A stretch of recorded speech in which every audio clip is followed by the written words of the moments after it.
Test 1. This is the IELTS listening test.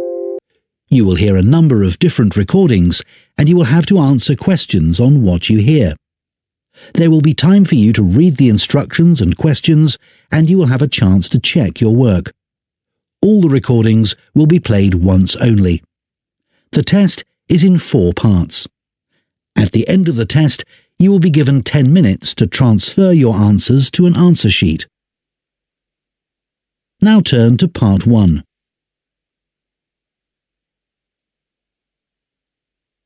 Part 1.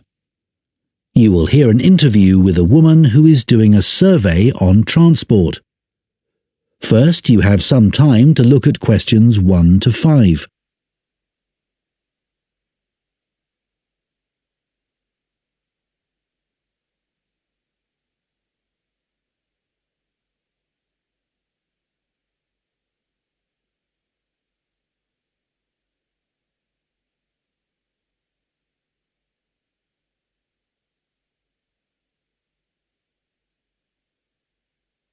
Now listen carefully and answer questions 1 to 5.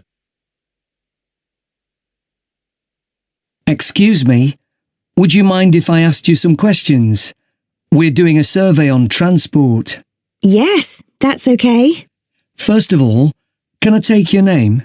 Yes, it's Sadie Jones. Thanks very much. And could I have your date of birth? Just the year will do, actually. Is that all right? Yes, that's fine. It's 1991. So, next, your postcode, please. It's DW30 7YZ. Great, thanks. Is that in Wells? No, it's actually in Harborne. Wells isn't far from there, though. I really like that area. My grandmother lived there when I was a kid.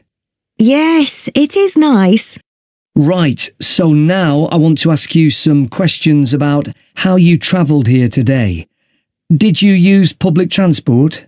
Yes, I came by bus. OK, and that was today.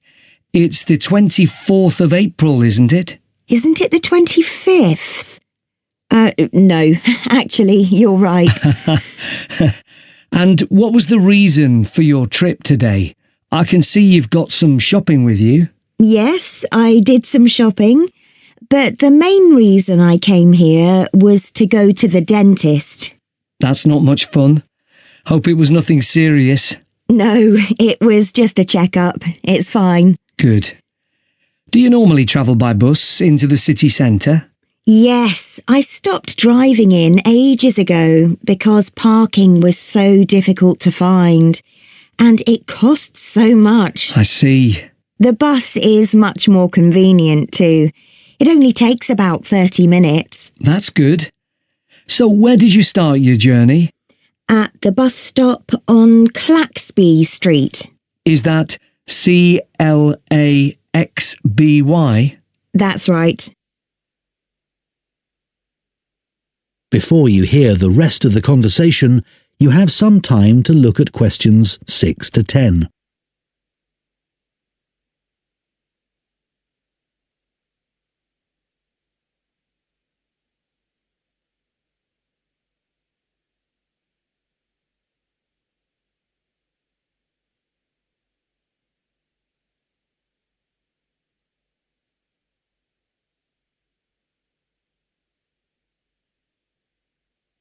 Now listen and answer questions 6 to 10.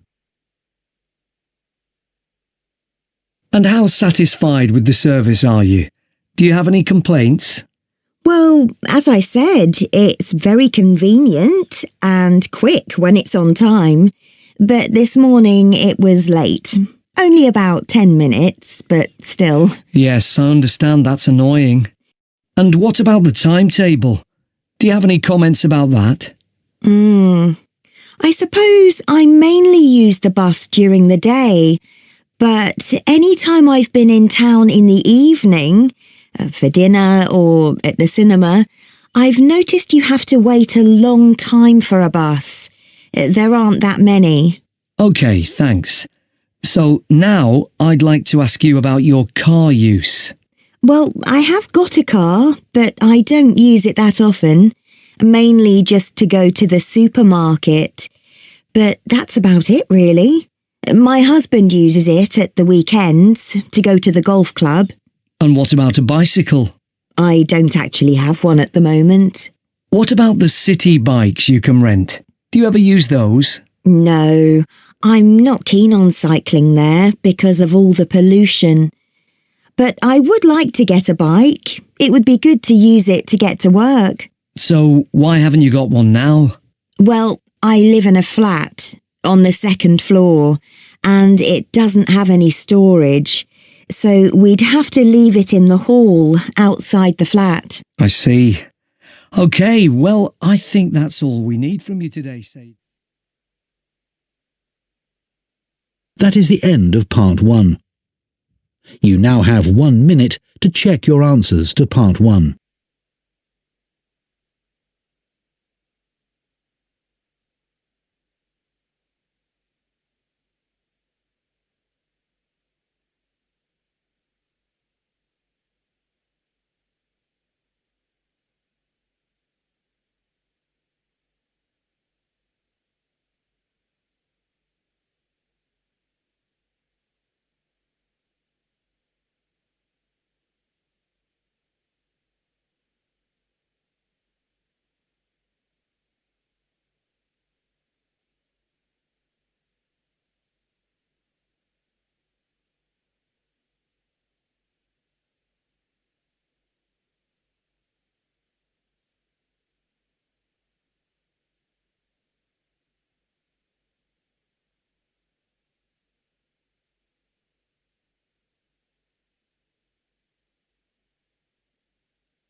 Part 2. You will hear a woman speaking to a group of people who are interested in becoming volunteers for an organisation called ACE. First, you have some time to look at questions 11 to 15.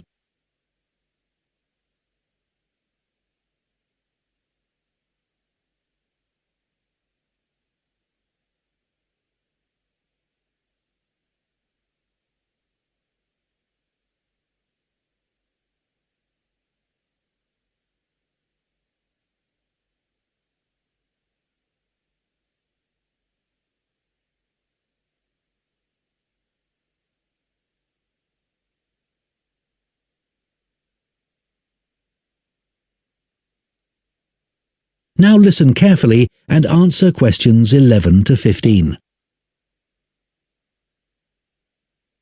Good evening, everyone.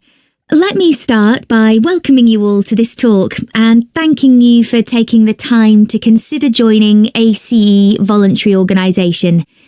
ACE offers support to people and services in the local area, and we're now looking for more volunteers to help us do this. By the way, I hope you're all comfortable. We have brought in extra seats so that no one has to stand, but it does mean that the people at the back of the room may be a bit squashed. We'll only be here for about half an hour, so hopefully that's okay. One of the first questions we're often asked is how old you need to be to volunteer. Well, you can be as young as 16, or you can be 60 or over. It all depends on what type of voluntary work you want to do. Other considerations, such as reliability, are crucial in voluntary work, and age isn't related to these, in our experience. Another question we get asked relates to training. Well, there's plenty of that, and it's all face-to-face. What's more, training doesn't end when you start working for us. It takes place before, during, and after periods of work. Often it's run by other experienced volunteers, as managers tend to prefer to get on with other things. Now, I would ask you to consider a couple of important issues before you decide to apply for voluntary work. We don't worry about why you want to be a volunteer. People have many different reasons that range from getting work experience to just doing something they've always wanted to do. But it is critical that you have enough hours in the day for whatever role we agree is suitable for you. If being a volunteer becomes stressful, then it's best not to do it at all. You may think that your income is important, but we don't ask about that. It's up to you to decide if you can work without earning money. What we value is dedication. Some of our most loyal volunteers earn very little themselves, but still give their full energy to the work they do with us. Before you hear the rest of the talk, you have some time to look at questions 16 to 20.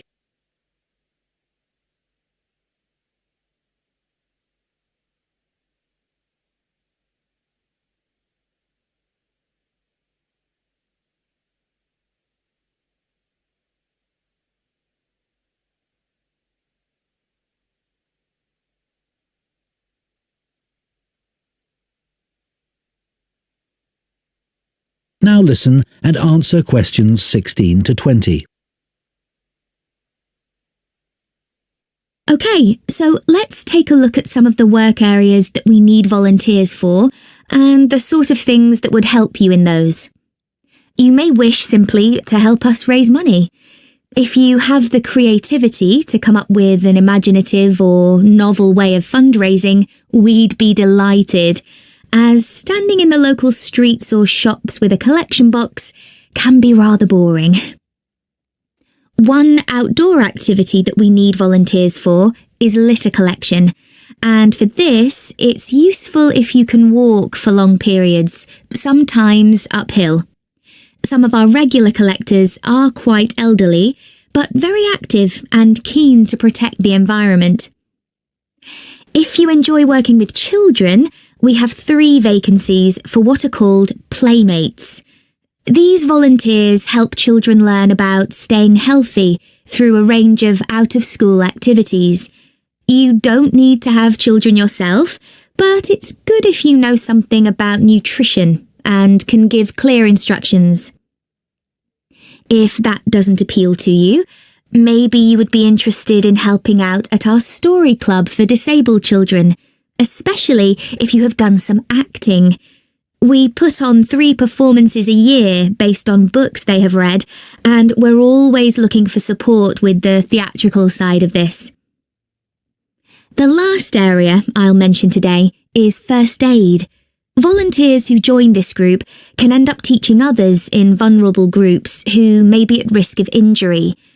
Initially, though, your priority will be to take in a lot of information and not forget any important steps or details. Right, so does anyone have any questions for me about it? That is the end of Part 2. You now have 30 seconds to check your answers to Part 2.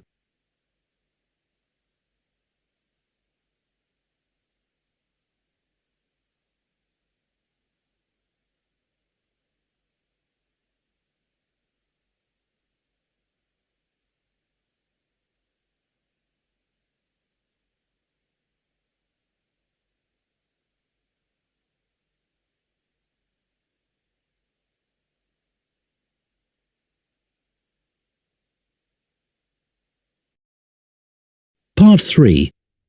You will hear 2 students called Hugo and Chantal discussing a talk they have just attended at the start of their course in fashion design. First, you have some time to look at questions 21 to 26.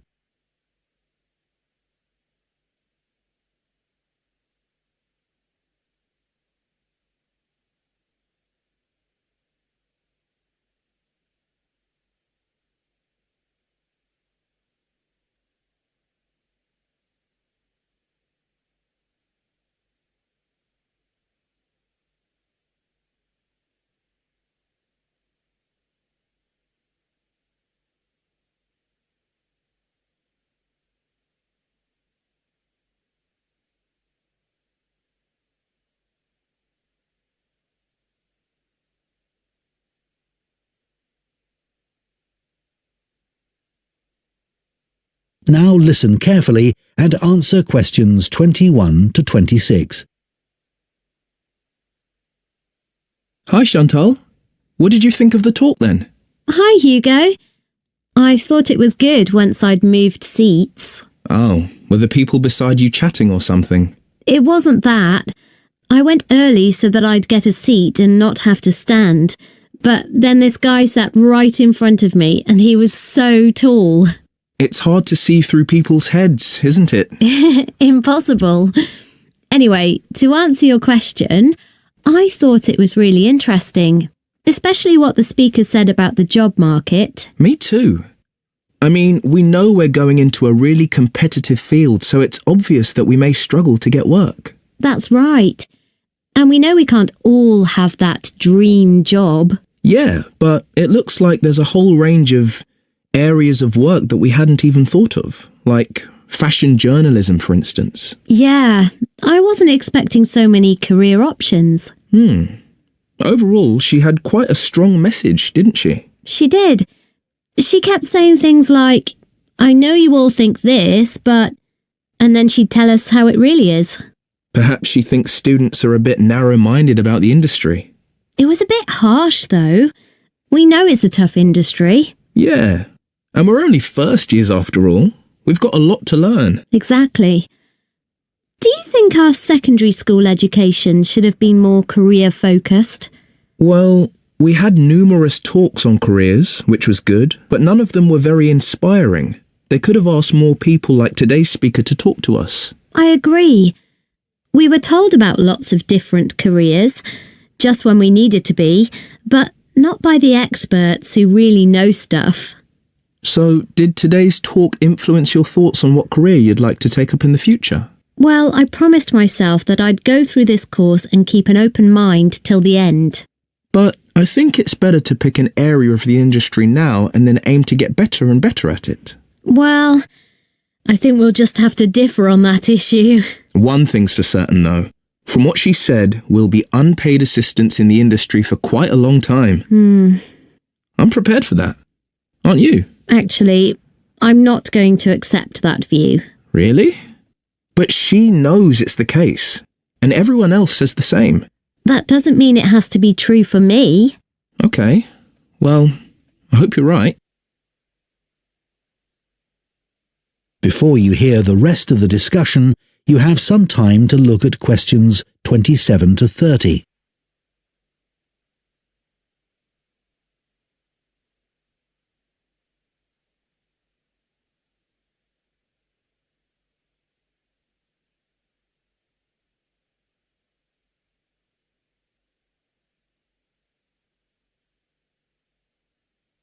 Now listen and answer questions 27 to 30.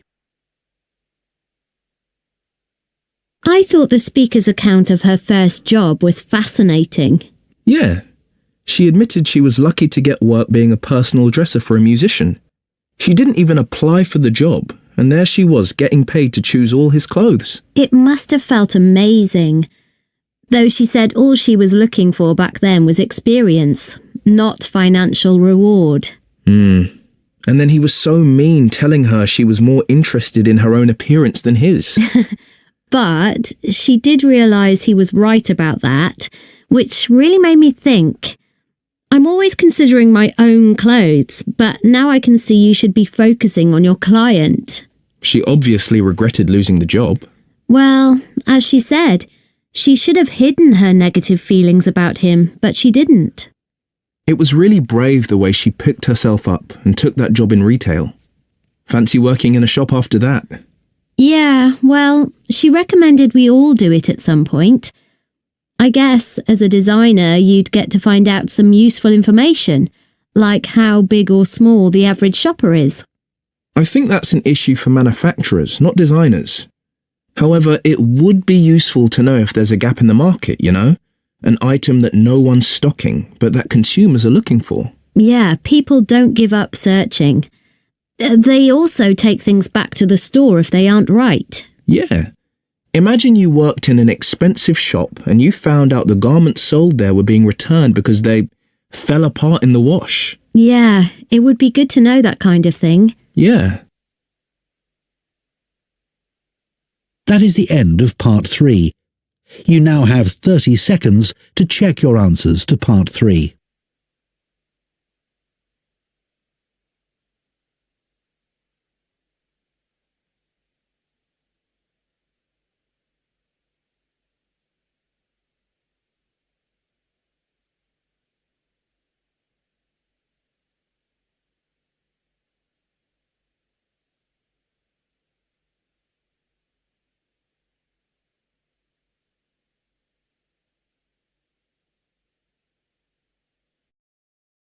Part 4. You will hear a zoology student giving a presentation on the process of moving wild elephants to a new reserve, known as translocation. First, you have some time to look at questions 31 to 40.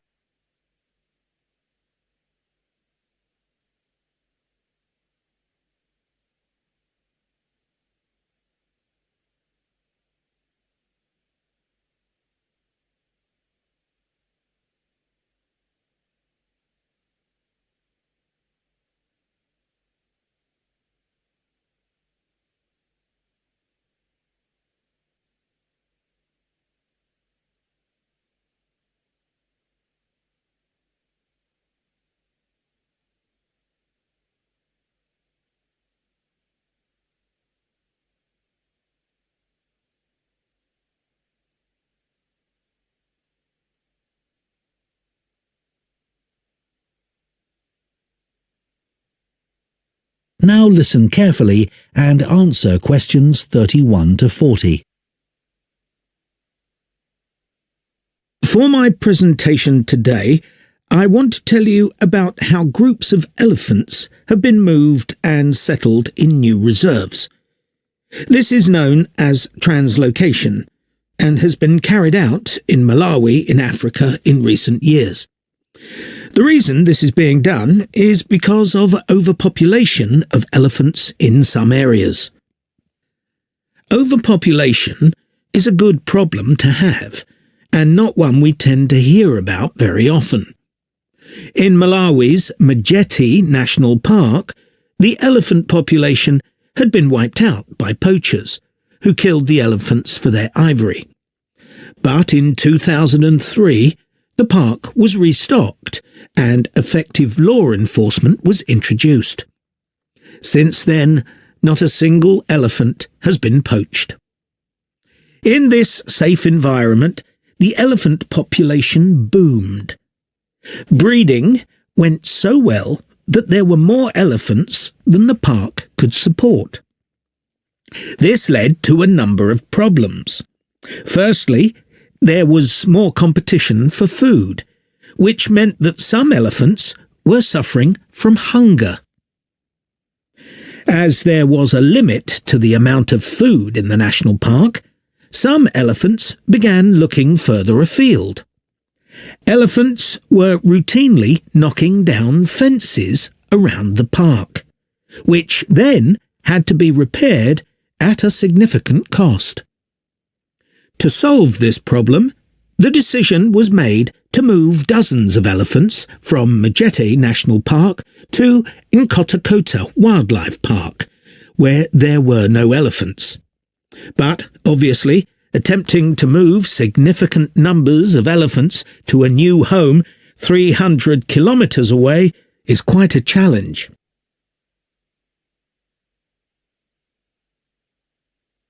So, how did this translocation process work in practice?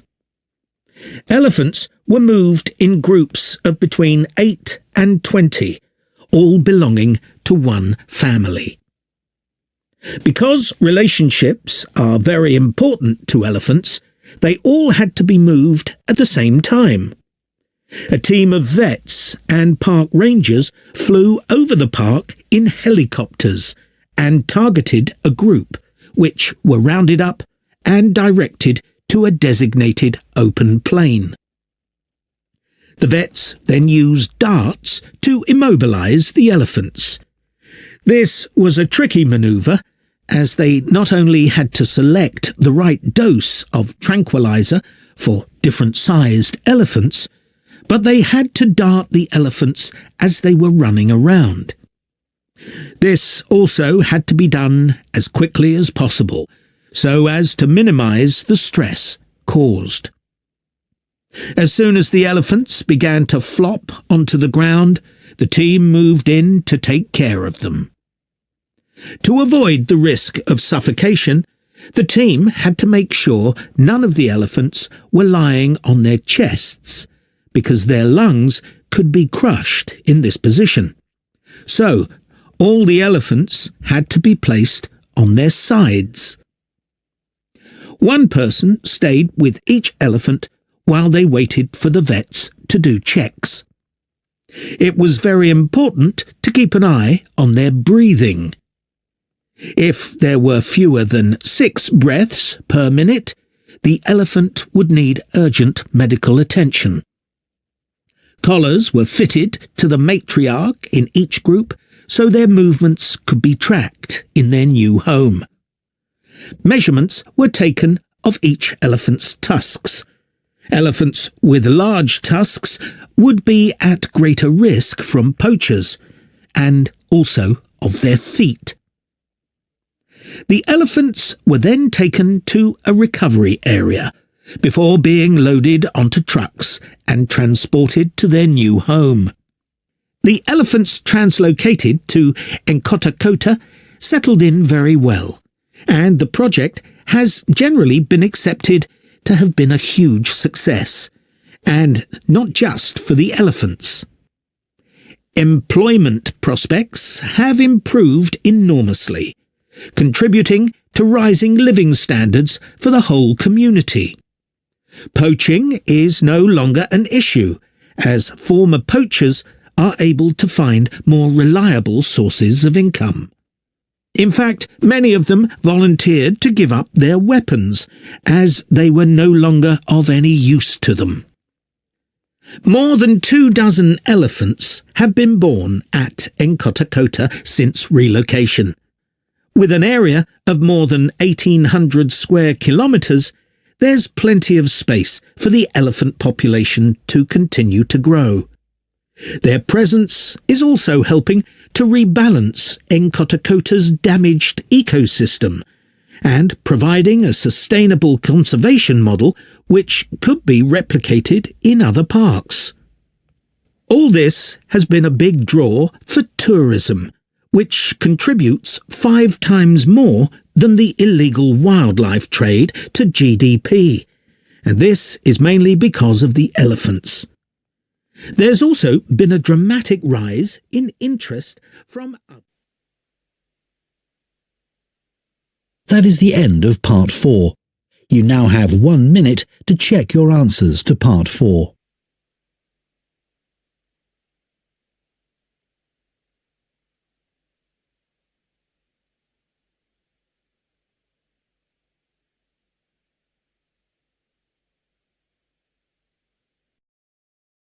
Test 1.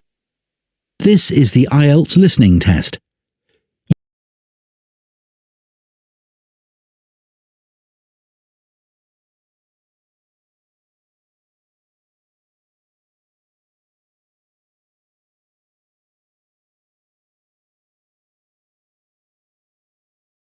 Part 2.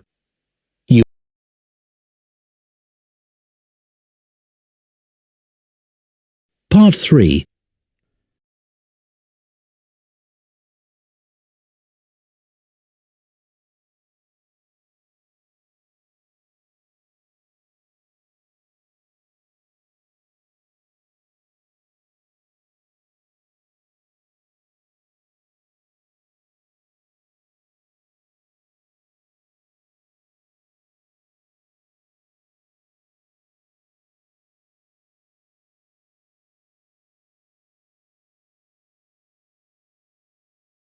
Part 4. You will hear